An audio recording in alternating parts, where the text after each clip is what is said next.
அனைவருக்கும் வணக்கம். இது அரட்டால் வெல்லும் யூடியூப் சேனல். நம்ம சேனல் யாராவது சப்ஸ்கிரைப் பண்ண வேண்டாம், சப்ஸ்கிரைப் பண்ணுங்க, லைக் பண்ணுங்க, ஷேர் பண்ணுங்க. கண்டிப்பாக இந்த வீடியோ பற்றின கமெண்ட்டாக பதிவு பண்ணுங்க. இன்னைக்கு செங்கல்பட்டில் நடந்த ஒரு கூட்டத்தில் வைகோ அவர்கள் பத்திரிகையாளர் சந்திப்பில் சில கருத்துக்களை பதிவு பண்ணியிருக்காரு. அது என்னன்னு சொல்லிட்டு நம்ம பின்னாடி பார்க்கலாம். ஆனால் அதுக்கு முன்னாடி வைகோ என்பவர் 1993ஆம் ஆண்டு திமுகவிலிருந்து நீக்கப்படுகிறார். அதுக்கு முக்கியமான காரணம் என்ன அப்படின்னா, திமுகவில் கலைஞர் காப்பது திரு மு க ஸ்டாலின் அவர்கள் அப்படின்ற நிலை உருவாகும் போது அந்த வாரிசு அரசியலை எதிர்த்ததால் திமுகவிலிருந்து வைகோ அவர்கள் நீக்கப்பட்டார் அப்படின்ற தகவல் இருக்கு. அது அடிப்படையில் என்ன சரின்னா, 1994ஆம் ஆண்டு மே 6ஆம் தேதி திரு வைகோ அவர்கள் சென்னையில ஒரு மிகப்பெரிய பேரணி பொதுக்கூட்டம் நடத்தி அந்த பொதுக்கூட்டத்தில் மதிமுக அப்படின்ற கட்சியை வந்து தொடங்குறாரு.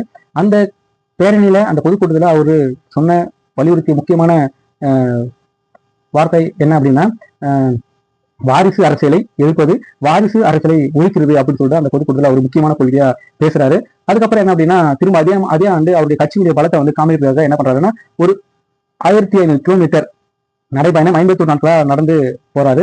அந்த நடைபயணத்துல கூட அவர் என்ன சொல்லி நடைபயணத்தை தொடங்குறாரு அப்படின்னா, பயணிக்கிறார் அப்படின்னா, அதாவது வாரிசு அரசியல் அற்ற திராவிட இயக்கம் ஒண்ணு கண்டிப்பா வேணும் அப்படின்னு சொல்லிட்டு தான் அந்த நடைபயணத்தை தொடங்குறாரு. அவருடைய முக்கியமான கொள்கை என்ன அப்படின்னா, வாரிசு அரசியல் எதிர்ப்பு அப்படின்னு சொல்லிட்டு தான் அந்த நடைபயணத்திலையும் அவரு முக்கிய கொள்கையை வைக்கிறாரு. சரி, இப்போ தனி கட்சி ஆரம்பிச்சாலும் கூட கிட்டத்தட்ட 4 முறை திமுகவின் ஆதரவோடு மாநிலங்களவை உறுப்பினராக திரு வைகோ அவர்கள் பார்லிமெண்ட்ல பதவி வகிச்சிருக்காரு. சரிங்களா? இப்போ வந்து அவரு இந்த மாசத்துல என்ன அப்படின்னா, அவர் வந்து திமுகவில் இருந்து விலகிட்டாரு. சரிங்களா? விலகினதுக்கு அப்புறம் அவர் வந்து இந்த ஒரு பிரஸ் மீட்ல என்ன பேசுறாருன்னு பாருங்க. கமிஷன் கமிஷன் கமிஷன் நீங்க உங்களுக்கு எல்லாம் தெரியும், சொல்ல மாட்டீங்க. ஒரு சதுரடிக்கு ரேட் வச்ச ஒரே ஆட்சி திமுக ஆட்சி தான். கமிஷன், அது கட்டிங், கரப்ஷன், இதை ஒழிச்சிட்டாருல. அந்த கூட்டணி இருந்தாங்க, நான் மறைக்காத செய்யறேன், கூட்டணி தான் இருந்தேன்.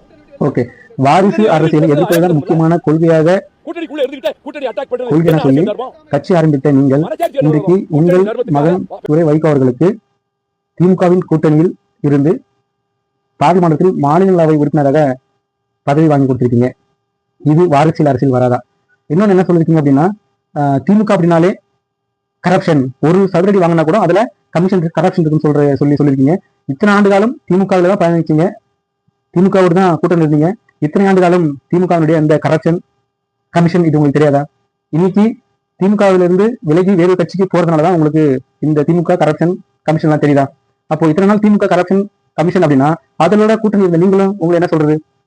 அப்ப என்ன சொல்றீங்க? கூட்டணி இருக்கும்போது கூட்டணி கட்சியை விமர்சிக்கிறது ஐயோக்கத்தனம் அப்படின்னு சொல்றீங்க. அப்போ இந்த திமுக பத்தி தெரிஞ்சு நீங்க அந்த கூட்டணியில போய் சேர்ந்துருக்கீங்க. அப்போ உங்களை நாங்க என்ன சொல்றது? ஓகே, அடுத்தது என்னன்னா,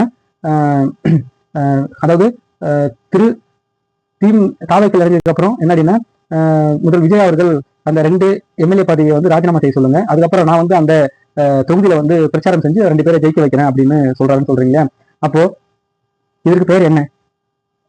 மக்கள் உங்கள் கட்சியை நம்பி, உங்க கட்சியின் மேல் இருக்கக்கூடிய நம்பிக்கை நம்பி உங்களுக்கு வாக்களித்தார்கள். ஆனா நீங்க சர்வசாதாரணமா முதலமைச்சர் ராஜினாமா செய்ய சொன்னாரு. ராஜினாமா செஞ்சதுக்கு அப்புறம் அவர் வந்து அந்த தொகுதியில பிரச்சாரம் பண்ணி ஜெயிக்க வைக்கிறேன்னு சொல்றாரு இல்லையா? இதுக்கு பேர் என்ன? மக்கள் என்ன நீங்க முட்டலா நினைச்சிட்டு இருக்கீங்கன்னு நினைக்கிறேன். அந்த 2 எம்எல்ஏக்கள் வந்து பதவி ராஜினாமா செய்ய மாட்டேன்னு சொல்லிட்டாங்க, அது வேற. ஆனா முன்பொரு காலத்துல வைகோ அவர்கள் பார்லிமெண்ட்ல பேசினாலே அனல் பறக்கும். ஆனா இன்னைக்கு ஏன் இப்படி எல்லாம் இருக்காங்கன்னு தெரியல. ஓகே, இந்த வீடியோ பத்தின கருத்து ஏதாவது இருந்தா பதிவு பண்ணுங்க. நன்றி, வணக்கம்.